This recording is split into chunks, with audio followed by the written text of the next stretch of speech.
इस वीडियो में जानेंगे कि गन कैसे काम करती है।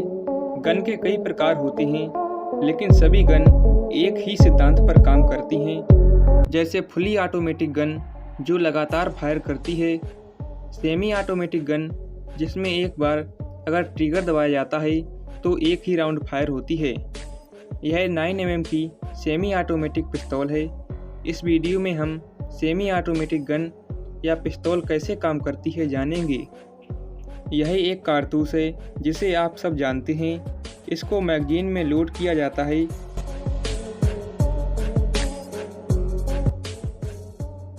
मैगजीन में फ्लोवर और स्प्रिंग होती है, जिसके द्वारा कारतूस आगे या ऊपर की तरफ स्लाइड होता है और इस मैगजीन को पिस्तौल में रख देते हैं। ये हैं पिस्तौल के अंदर के कुछ महत्वपूर्ण पार्ट, जिसमें slider, recoil spring, barrel, trigger, hammer, man spring मुख्य हैं। पिस्तौल को फायर करने के लिए रिकॉयल स्प्रिंग के विपरीत स्लाइडर को पीछे की तरफ खींचते हैं, जिससे कई चीज़ें एक साथ होती हैं। आइए इन चीज़ों को एक एक करके समझते हैं।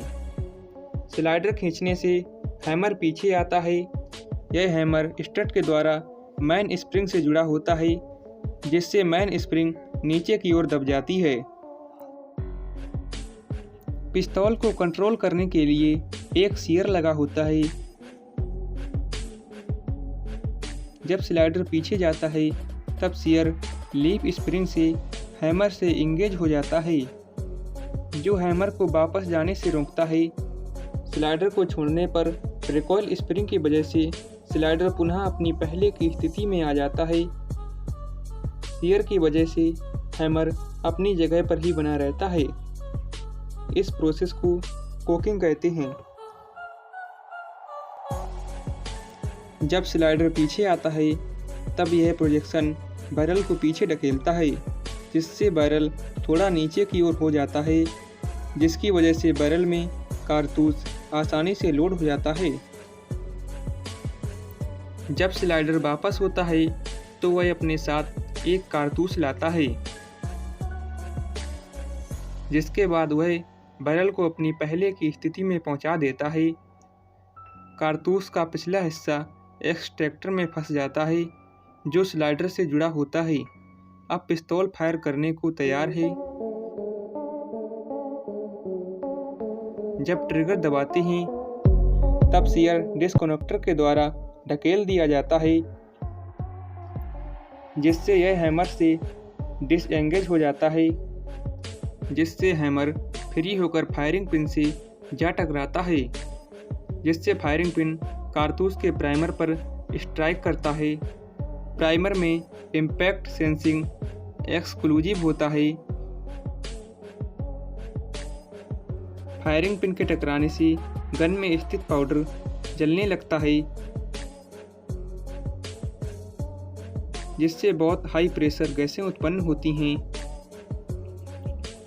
जिससे बुलेट के पीछे की जगह हाई प्रेशर गैसों से भर जाती है, जिससे बुलेट में बल लगता है, जिसकी वजह से बुलेट बहुत तेज़ी से बैरल से बाहर निकलती है।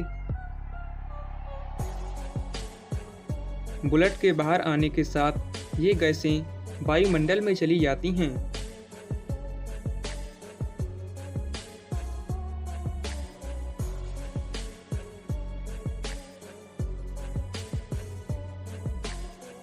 बैरल में कुछ लकीरें या खांचे बने होते हैं, जो बुलेट को स्थिरता के लिए घुमा देते हैं।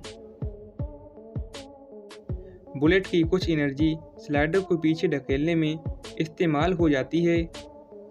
इसके बाद खोखा या केस स्लाइडर के साथ पीछे आता है और एक्सेक्टर से बाहर निकाल दिया जाता है।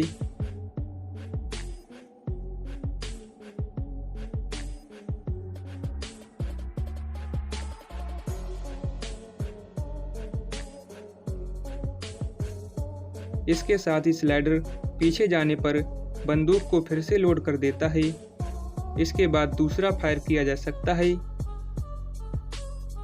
ट्रिगर दबाने पर सीयर पर पहले धक्का नहीं लगता है। सीयर में डिस्कनेक्टर के द्वारा धक्का लगता है। स्लॉट के द्वारा सियर हैमर में फंस जाता है।